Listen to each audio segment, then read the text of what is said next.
Moving on to our next recreational drug, let's have a chat about alcohol. Alcohol is the most common drug used worldwide today, with over 78% of Canadians partaking in 2017. It also has a huge effect on our healthcare system and our society as a whole. Over 3 million people will die this year directly related to alcohol consumption, which is 5.3% of all deaths worldwide. This doesn't include all of the complications that come from consuming excess alcohol, such as heart disease, liver disease, and strokes. The World Health Organization estimates that over 5% of the global burden of disease is related to alcohol use, and in Canada, we'll spend $5.4 billion in healthcare related just to this drug. So it's a big problem everywhere, especially when it's used in excess. But let's take a deeper look at how our body uses alcohol. So when we think about alcohol, we typically are talking about beer, wine, liquor, and other spirits. That alcohol is called ethanol, but there are other types of alcohol available as well. Methanol can be found in products like paint thinner, ethylene glycol can be found in washer fluid and antifreeze, and isopropyl alcohol can be found in hand sanitizer. All of these are types of alcohol, but of them, only ethanol is safe for consumption, and this has to do with how the drugs are metabolized. So let's start with ethanol. Ethanol is ingested into our GI tract, where it's converted by the enzyme alcohol dehydrogenase. Get used to this word, it's really important for this lesson.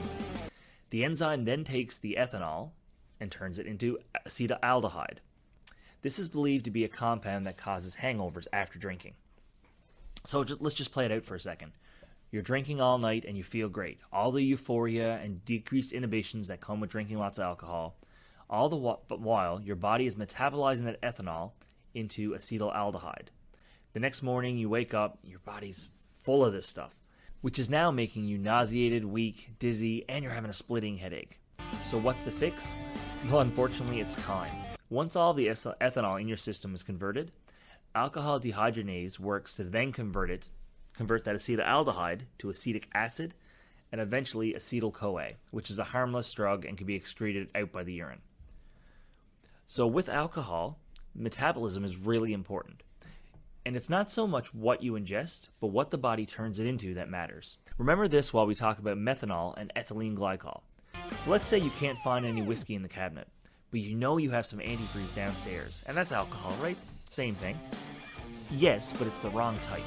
When you drink methanol, alcohol dehydrogenase turns the alcohols into formaldehyde, which is incredibly toxic to the body.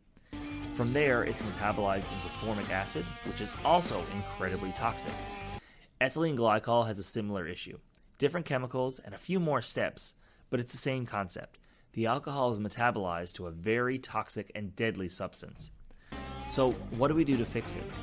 Well, in a nutshell, we need to slow down the metabolism to make sure that only small doses of these highly toxic aldehydes are in our body at any given time.